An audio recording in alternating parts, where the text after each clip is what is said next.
श्रीमद् भगवद गीता अध्याय 18 मोक्ष संन्यास योग। त्याग का विषय। अर्जुन बोले, हे महाबाहो, हे अंतर्यामिन, हे वासुदेव, मैं संन्यास और त्याग के तत्व को पृथक पृथक जानना चाहता हूँ। श्री भगवान बोले, कितने ही पंडितजन तो काम्य कर्मों के, स्त्री, पुत्र और धन आदि प्रिय वस्तुओं की प्राप्ति के लिए तथा रोग संकट आदि की निवृत्ति के लिए जो यज्ञ, दान, तप और उपासना आदि कर्म किए जाते हैं, उनका नाम काम्य कर्म है। त्याग को संन्यास समझते हैं तथा दूसरे विचारकुशल पुरुष सब कर्मों के फल के त्याग को ईश्वर की भक्ति, देवताओं का पूजन, माता पितादि गुरुजनों की सेवा, यज्ञ, दान और तप तथा वर्णाश्रम के अनुसार आजीविका द्वारा गृहस्थ का निर्वाह एवं शरीर संबंधी खानपान इत्यादि जितने कर्तव्य कर्म हैं, उन सब में इस लोक और परलोक की संपूर्ण कामनाओं के त्याग का नाम सब कर्मों के फल का त्याग है, त्याग कहते हैं। कई एक विद्वान ऐसा कहते हैं कि कर्म मात्र दोषयुक्त हैं, इसलिए त्यागने के योग्य हैं, और दूसरे विद्वान यह कहते हैं कि यज्ञ, दान और तपरूप कर्म त्यागने योग्य नहीं है। 3 हे पुरुषश्रेष्ठ अर्जुन, संन्यास और त्याग, इन दोनों में से पहले त्याग के विषय में तू मेरा निश्चय सुन। क्योंकि त्याग सात्विक, राजस और तामस भेद से 3 प्रकार का कहा गया है। यज्ञ, दान और तपरूप कर्म त्याग करने के योग्य नहीं है, बल्कि वह तो अवश्य कर्तव्य है, क्योंकि यज्ञ, दान और तप ये तीनों ही कर्म बुद्धिमान पुरुषों को, वह मनुष्य बुद्धिमान है जो फल और आसक्ति को त्याग कर केवल भगवदर्थ कर्म करता है, पवित्र करने वाले हैं। इसलिए हे पार्थ, इन यज्ञ, दान और तपरूप कर्मों को तथा और भी संपूर्ण कर्तव्य कर्मों को आसक्ति और फलों का त्याग करके अवश्य करना चाहिए। यह मेरा निश्चय किया हुआ उत्तम मत है। निषिद्ध और काम्य कर्मों का तो स्वरूप से त्याग करना उचित ही है, परंतु नियत कर्म का इसी अध्याय के श्लोक 48 की टिप्पणी में इसका अर्थ देखना चाहिए। स्वरूप से त्याग करना उचित नहीं है, इसलिए मोह के कारण उसका त्याग कर देना तामस त्याग कहा गया है। जो कुछ कर्म है वह सब दुःखरूप ही है, ऐसा समझकर यदि कोई शारीरिक क्लेश के भय से कर्तव्य कर्मों का त्याग कर दे, तो वह ऐसा राजस त्याग करके त्याग के फल को किसी प्रकार भी नहीं पाता। हे अर्जुन, जो शास्त्र विहित कर्म करना कर्तव्य है, इसी भाव से आसक्ति और फल का त्याग करके किया जाता है, वही सात्विक त्याग माना गया है। जो मनुष्य अकुशल कर्म से तो द्वेष नहीं करता और कुशल कर्म में आसक्त नहीं होता, वह शुद्ध सत्वगुण से युक्त पुरुष संशय रहित, बुद्धिमान और सच्चा त्यागी है। क्योंकि शरीरधारी किसी भी मनुष्य द्वारा संपूर्णता से सब कर्मों का त्याग किया जाना शक्य नहीं है, इसलिए जो कर्मफल त्यागी है वही त्यागी है, यह कहा जाता है। कर्मफल का त्याग न करने वाले मनुष्यों के कर्मों का तो अच्छा, बुरा और मिला हुआ ऐसे 3 प्रकार का फल मरने के पश्चात अवश्य होता है, किंतु कर्मफल का त्याग कर देने वाले मनुष्यों के कर्मों का फल किसी काल में भी नहीं होता। हे महाबाहो, संपूर्ण कर्मों की सिद्धि के ये 5 हेतु कर्मों का अंत करने के लिए उपाय बतलाने वाले सांख्य शास्त्र में कहे गए हैं, उनको तू मुझसे भली भांति जान। इस विषय में अर्थात कर्मों की सिद्धि में अधिष्ठान, जिसके आश्रय कर्म किए जाए, उसका नाम अधिष्ठान है, और कर्ता तथा भिन्न भिन्न प्रकार के कारण, जिन जिन इंद्रियादिकों और साधनों द्वारा कर्म किए जाते हैं, उनका नाम करण है, एवं नाना प्रकार की अलग अलग चेष्टाएं, और वैसे ही 5वां हेतु दैव, पूर्वकृत शुभाशुभ कर्मों के संस्कारों का नाम दैव है। मनुष्य मन, वाणी और शरीर से शास्त्रानुकूल अथवा विपरीत जो कुछ भी कर्म करता है, उसके ये 5 कारण हैं। परंतु ऐसा होने पर भी जो मनुष्य अशुद्ध बुद्धि, सत्संग और शास्त्र के अभ्यास से तथा भगवदर्थ कर्म और उपासना के करने से मनुष्य की बुद्धि शुद्ध होती है, इसलिए जो उपर्युक्त साधनों से रहित है, उसकी बुद्धि अशुद्ध है, ऐसा समझना चाहिए। होने के कारण उस विषय में यानी कर्मों के होने में केवल शुद्ध स्वरूप आत्मा को कर्ता समझता है, वह मलिन बुद्धि वाला अज्ञानी यथार्थ नहीं समझता। जिस पुरुष के अंतःकरण में मैं करता हूँ ऐसा भाव नहीं है तथा जिसकी बुद्धि सांसारिक पदार्थों में और कर्मों में लिपायमान नहीं होती, वह पुरुष इन सब लोगों को मारकर भी वास्तव में न तो मरता है और न पाप से बंधता है। जैसे अग्नि, वायु और जल द्वारा प्रारब्धवश किसी प्राणी की हिंसा होती देखने में आए तो भी वह वास्तव में हिंसा नहीं है, वैसे ही जिस पुरुष का देह में अभिमान नहीं है और स्वार्थरहित केवल संसार के हित के लिए ही जिसकी संपूर्ण क्रियाएं होती हैं, उस पुरुष के शरीर और इंद्रियों द्वारा यदि किसी प्राणी की हिंसा होती हुई लोक दृष्टि में देखी जाए तो भी वह वास्तव में हिंसा नहीं है, क्योंकि आसक्ति, स्वार्थ और अहंकार के न होने से किसी प्राणी की हिंसा हो ही नहीं सकती तथा बिना कर्तृत्वाभिमान के किया हुआ कर्म वास्तव में अकर्म ही है, इसलिए वह पुरुष पाप से नहीं बंधता।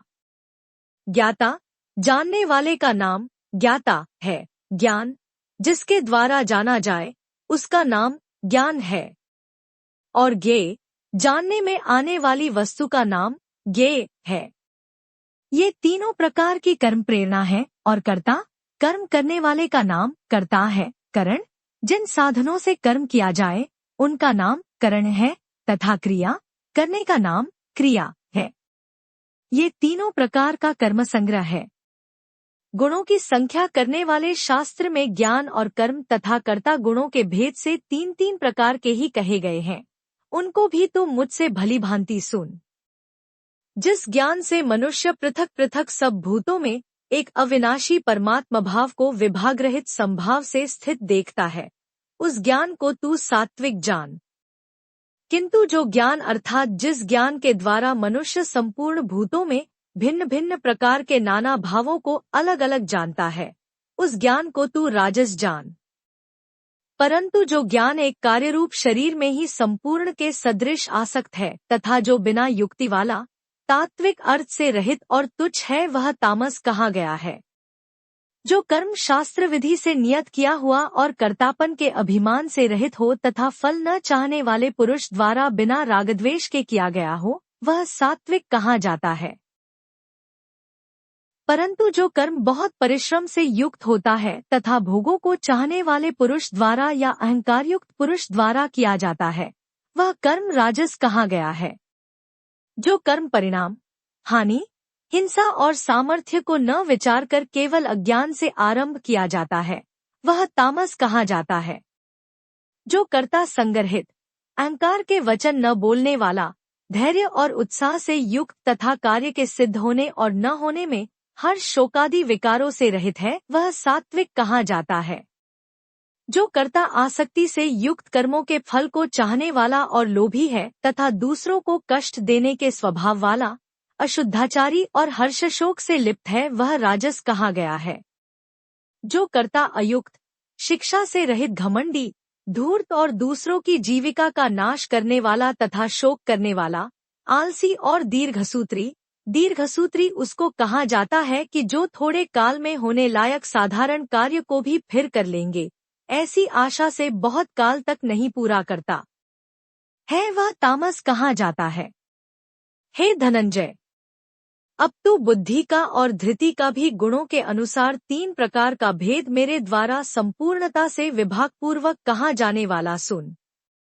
हे पार्थ, जो बुद्धि प्रवृत्ति मार्ग, गृहस्थ में रहते हुए फल और आसक्ति को त्याग कर भगवदर्पण बुद्धि से केवल लोक शिक्षा के लिए राजा जनक की भांति बरतने का नाम प्रवृत्ति मार्ग है, और निवृत्ति मार्ग को, देहाभिमान को त्याग कर केवल सच्चिदानंद घन परमात्मा में एकी भाव स्थित हुए श्री शुकदेव जी और संकादिकों की भांति संसार से उपराम होकर विचरने का नाम निवृत्ति मार्ग है।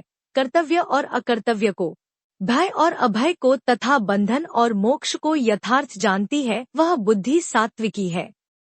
हे पार्थ, मनुष्य जिस बुद्धि के द्वारा धर्म और अधर्म को तथा कर्तव्य और अकर्तव्य को भी यथार्थ नहीं जानता, वह बुद्धि राजसी है। हे अर्जुन, जो तमोगुण से घिरी हुई बुद्धि अधर्म को भी यह धर्म है ऐसा मान लेती है तथा इसी प्रकार अन्य संपूर्ण पदार्थों को भी विपरीत मान लेती है, वह बुद्धि तामसी है। हे पार्थ, जिस अव्यभिचारिणी धारण शक्ति भगवद विषय के सिवाय अन्य सांसारिक विषयों को धारण करना ही व्यभिचार दोष है, उस दोष से जो रहित है वह अव्यभिचारिणी धारणा है, से मनुष्य ध्यान योग के द्वारा मन, प्राण और इंद्रियों की क्रियाओं, मन, प्राण और इंद्रियों को भगवत प्राप्ति के लिए भजन, ध्यान और निष्काम कर्मों में लगाने का नाम, उनकी क्रियाओं को धारण करना है, को धारण करता है, वह धृति सात्विकी है। परंतु हे पृथापुत्र अर्जुन, फल की इच्छा वाला मनुष्य जिस धारण शक्ति के द्वारा अत्यंत आसक्ति से धर्म, अर्थ और कामों को धारण करता है, वह धारण शक्ति राजसी है। हे पार्थ, दुष्ट बुद्धि वाला मनुष्य जिस धारण शक्ति के द्वारा निद्रा, भय, चिंता और दुख को तथा उन्मत्तता को भी नहीं छोड़ता अर्थात धारण किए रहता है, वह धारण शक्ति तामसी है। हे भरत श्रेष्ठ, अब 3 प्रकार के सुख को भी तू मुझसे सुन। जिस सुख में साधक मनुष्य भजन, ध्यान और सेवादि के अभ्यास से रमण करता है और जिससे दुखों के अंत को प्राप्त हो जाता है, जो ऐसा सुख है वह आरंभ काल में यद्यपि विष के तुल्य प्रतीत, जैसे खेल में आसक्ति वाले बालक को विद्या का अभ्यास मूढ़ता के कारण प्रथम विष के तुल्य भासता है, वैसे ही विषयों में आसक्ति वाले पुरुष को भगवत भजन, ध्यान, सेवा आदि साधनाओं का अभ्यास मर्म न जानने के कारण प्रथम विष के तुल्य प्रतीत होता है, परंतु परिणाम में अमृत के तुल्य है। इसलिए वह परमात्मविषयक बुद्धि के प्रसाद से उत्पन्न होने वाला सुख सात्विक कहा गया है। जो सुख विषय और इंद्रियों के संयोग से होता है, वह पहले भोगकाल में अमृत के तुल्य प्रतीत होने पर भी परिणाम में विष के तुल्य बल, वीर्य, बुद्धि, धन, उत्साह और परलोक का नाश होने से विषय और इंद्रियों के संयोग से होने वाले सुख को परिणाम में विष के तुल्य कहा है, इसलिए वह सुख राजस कहा गया है। जो सुख भोगकाल में तथा परिणाम में भी आत्मा को मोहित करने वाला है, वह निद्रा, आलस्य और प्रमाद से उत्पन्न सुख तामस कहा गया है। पृथ्वी में या आकाश में अथवा देवताओं में तथा इनके सिवा और कहीं भी ऐसा कोई भी सत्व नहीं है जो प्रकृति से उत्पन्न इन तीनों गुणों से रहित हो। हे परंतप, ब्राह्मण, क्षत्रिय और वैश्यों के तथा शूद्रों के कर्म स्वभाव से उत्पन्न गुणों द्वारा विभक्त किए गए हैं। अंतःकरण का निग्रह करना, इंद्रियों का दमन करना, धर्म पालन के लिए कष्ट सहना, बाहर भीतर से शुद्ध, गीता अध्याय 13 श्लोक 7 की टिप्पणी में देखना चाहिए रहना, दूसरों के अपराधों को क्षमा करना, मन, इंद्रिय और शरीर को सरल रखना, वेद, शास्त्र, ईश्वर और परलोक आदि में श्रद्धा रखना, वेद शास्त्रों का अध्ययन अध्यापन करना और परमात्मा के तत्व का अनुभव करना, ये सबके सब ही ब्राह्मण के स्वाभाविक कर्म हैं। शूरवीरता, तेज, धैर्य, चतुरता और युद्ध में न भागना, दान देना और स्वामिभाव, ये सबके सब ही क्षत्रिय के स्वाभाविक कर्म हैं। खेती, गोपालन और क्रय विक्रय रूप सत्य व्यवहार, वस्तुओं के खरीदने और बेचने में तौल, नाप और गिनती आदि से कम देना अथवा अधिक लेना एवं वस्तु को बदलकर या एक वस्तु में दूसरी या खराब वस्तु मिलाकर दे देना अथवा अच्छी ले लेना तथा नफा, आढ़त और दलाली ठहराकर उससे अधिक दाम लेना या कम देना तथा झूठ, कपट, चोरी और जबरदस्ती से अथवा अन्य किसी प्रकार से दूसरों के हक को ग्रहण कर लेना इत्यादि दोषों से रहित जो सत्यतापूर्वक पवित्र वस्तुओं का व्यापार है, उसका नाम सत्य व्यवहार है। ये वैश्य के स्वाभाविक कर्म हैं तथा सब वर्णों की सेवा करना शूद्र का भी स्वाभाविक कर्म है। हे भरत श्रेष्ठ, अब 3 प्रकार के सुख को भी तू मुझसे सुन। जिस सुख में साधक मनुष्य भजन, ध्यान और सेवादि के अभ्यास से रमण करता है और जिससे दुखों के अंत को प्राप्त हो जाता है, जो ऐसा सुख है वह आरंभ काल में यद्यपि विष के तुल्य प्रतीत, जैसे खेल में आसक्ति वाले बालक को विद्या का अभ्यास मूढ़ता के कारण प्रथम विष के तुल्य भासता है, वैसे ही विषयों में आसक्ति वाले पुरुष को भगवत भजन, ध्यान, सेवा आदि साधनाओं का अभ्यास मर्म न जानने के कारण प्रथम विष के तुल्य प्रतीत होता है, परंतु परिणाम में अमृत के तुल्य है। इसलिए वह परमात्मविषयक बुद्धि के प्रसाद से उत्पन्न होने वाला सुख सात्विक कहा गया है। जो सुख विषय और इंद्रियों के संयोग से होता है, वह पहले भोगकाल में अमृत के तुल्य प्रतीत होने पर भी परिणाम में विष के तुल्य बल, वीर्य, बुद्धि, धन, उत्साह और परलोक का नाश होने से विषय और इंद्रियों के संयोग से होने वाले सुख को परिणाम में विष के तुल्य कहा है, इसलिए वह सुख राजस कहा गया है। जो सुख भोगकाल में तथा परिणाम में भी आत्मा को मोहित करने वाला है, वह निद्रा, आलस्य और प्रमाद से उत्पन्न सुख तामस कहा गया है। पृथ्वी में या आकाश में अथवा देवताओं में तथा इनके सिवा और कहीं भी ऐसा कोई भी सत्व नहीं है जो प्रकृति से उत्पन्न इन तीनों गुणों से रहित हो। हे परंतप, ब्राह्मण, क्षत्रिय और वैश्यों के तथा शूद्रों के कर्म स्वभाव से उत्पन्न गुणों द्वारा विभक्त किए गए हैं। अंतःकरण का निग्रह करना, इंद्रियों का दमन करना, धर्म पालन के लिए कष्ट सहना, बाहर भीतर से शुद्ध, गीता अध्याय 13 श्लोक 7 की टिप्पणी में देखना चाहिए, रहना, दूसरों के अपराधों को क्षमा करना, मन, इंद्रिय और शरीर को सरल रखना, वेद, शास्त्र, ईश्वर और परलोक आदि में श्रद्धा रखना, वेद शास्त्रों का अध्ययन अध्यापन करना और परमात्मा के तत्व का अनुभव करना, ये सबके सब ही ब्राह्मण के स्वाभाविक कर्म हैं। शूरवीरता, तेज, धैर्य, चतुरता और युद्ध में न भागना, दान देना और स्वामिभाव, ये सबके सब ही क्षत्रिय के स्वाभाविक कर्म हैं। खेती, गोपालन और क्रय विक्रय रूप सत्य व्यवहार, वस्तुओं के खरीदने और बेचने में तौल, नाप और गिनती आदि से कम देना अथवा अधिक लेना एवं वस्तु को बदलकर या एक वस्तु में दूसरी या खराब वस्तु मिलाकर दे देना अथवा अच्छी ले लेना तथा नफा, आढ़त और दलाली ठहराकर उससे अधिक दाम लेना या कम देना तथा झूठ, कपट, चोरी और जबरदस्ती से अथवा अन्य किसी प्रकार से दूसरों के हक को ग्रहण कर लेना इत्यादि दोषों से रहित जो सत्यतापूर्वक पवित्र वस्तुओं का व्यापार है, उसका नाम सत्य व्यवहार है। ये वैश्य के स्वाभाविक कर्म हैं तथा सब वर्णों की सेवा करना शूद्र का भी स्वाभाविक कर्म है। विशुद्ध बुद्धि से युक्त तथा हल्का, सात्विक और नियमित भोजन करने वाला, शब्दादि विषयों का त्याग करके एकांत और शुद्ध देश का सेवन करने वाला, सात्विक धारण शक्ति के इसी अध्याय के श्लोक 33 में जिसका विस्तार है, द्वारा अंतःकरण और इंद्रियों का संयम करके मन, वाणी और शरीर को वश में कर लेने वाला, रागद्वेष को सर्वथा नष्ट करके भलीभांति दृढ़ वैराग्य का आश्रय लेने वाला तथा अहंकार, बल, घमंड, काम, क्रोध और परिग्रह का त्याग करके निरंतर ध्यान योग के परायण रहने वाला, ममता रहित और शांतियुक्त पुरुष सच्चिदानंद घन ब्रह्म में अभिन्न भाव से स्थित होने का पात्र होता है।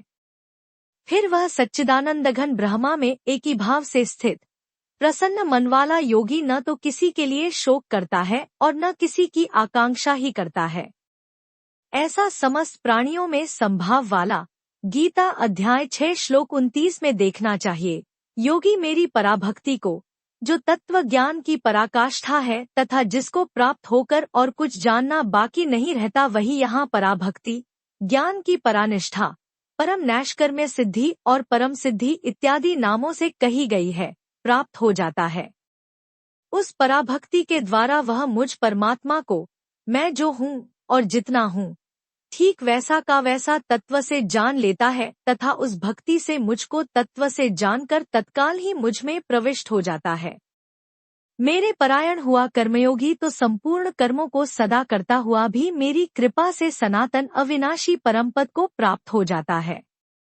सब कर्मों को मन से मुझ में अर्पण करके गीता अध्याय 9 श्लोक 27 में जिसकी विधि कही है तथा संबुद्धि रूप योग को अवलंबन करके मेरे परायण और निरंतर मुझ में चित्तवाला हो। उपर्युक्त प्रकार से मुझ में चित्तवाला होकर तू मेरी कृपा से समस्त संकटों को अनायास ही पार कर जाएगा और यदि अहंकार के कारण मेरे वचनों को न सुनेगा तो नष्ट हो जाएगा, अर्थात परमार्थ से भ्रष्ट हो जाएगा। जो तू अहंकार का आश्रय लेकर यह मान रहा है कि मैं युद्ध नहीं करूंगा, तो तेरा यह निश्चय मिथ्या है, क्योंकि तेरा स्वभाव तुझे जबरदस्ती युद्ध में लगा देगा। हे कुंती पुत्र, जिस कर्म को तू मोह के कारण करना नहीं चाहता, उसको भी अपने पूर्वकृत स्वाभाविक कर्म से बंधा हुआ परवश होकर करेगा।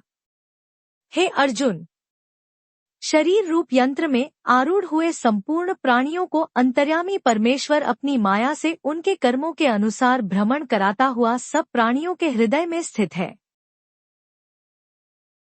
हे भारत, तू सब प्रकार से उस परमेश्वर की ही शरण में लज्जा, भय, मान, बड़ाई और आसक्ति को त्याग कर एवं शरीर और संसार में अहंता, ममता से रहित होकर एक परमात्मा को ही परम आश्रय, परम गति और सर्वस्व समझना तथा अनन्य भाव से अतिशय श्रद्धा, भक्ति और प्रेम पूर्वक निरंतर भगवान के नाम, गुण, प्रभाव और स्वरूप का चिंतन करते रहना एवं भगवान का भजन, स्मरण करते हुए ही उनके आज्ञा अनुसार कर्तव्य कर्मों का निःस्वार्थ भाव से केवल परमेश्वर के लिए आचरण करना, यह सब प्रकार से परमात्मा के ही शरण होना है।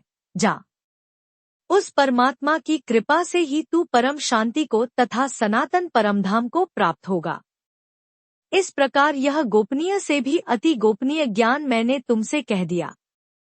अब तू इस रहस्ययुक्त ज्ञान को पूर्णतया भलीभांति विचार कर, जैसे चाहता है वैसे ही कर।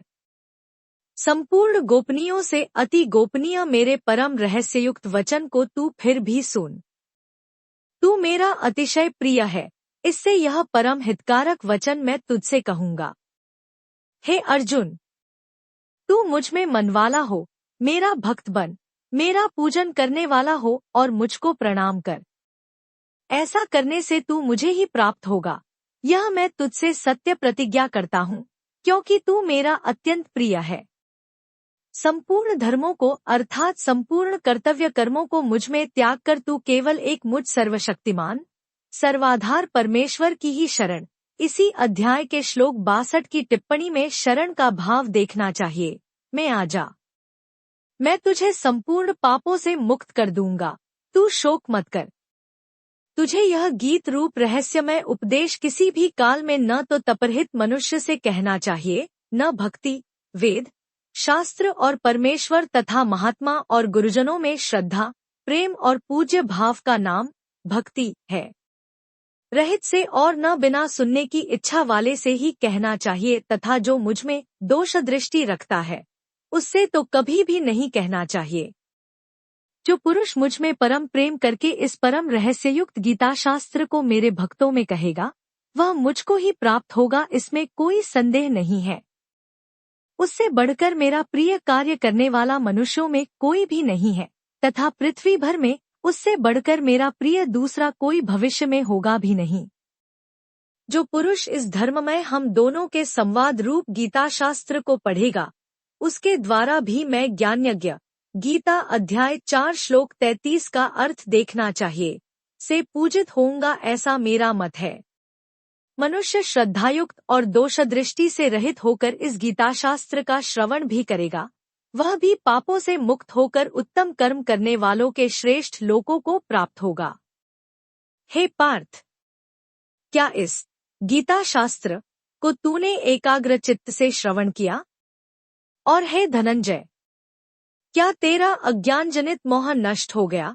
अर्जुन बोले, हे अच्युत, आपकी कृपा से मेरा मोह नष्ट हो गया और मैंने स्मृति प्राप्त कर ली है। अब मैं संशय रहित होकर स्थिर हूँ, अतः आपकी आज्ञा का पालन करूंगा। संजय बोले, इस प्रकार मैंने श्री वासुदेव के और महात्मा अर्जुन के इस अद्भुत रहस्ययुक्त रोमांचकारक संवाद को सुना। श्री व्यास जी की कृपा से दिव्य दृष्टि पाकर मैंने इस परम गोपनीय योग को अर्जुन के प्रति कहते हुए स्वयं योगेश्वर भगवान श्री कृष्ण से प्रत्यक्ष सुना।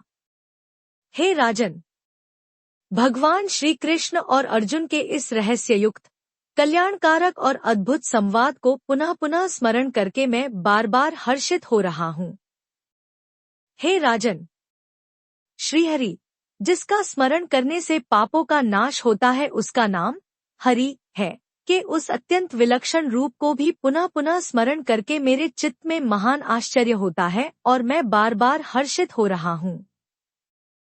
हे राजन, जहाँ योगेश्वर भगवान श्री कृष्ण है और जहाँ गांडीव धनुषधारी अर्जुन है, वहीं पर श्री विजय, विभूति और अचल नीति है, ऐसा मेरा मत है।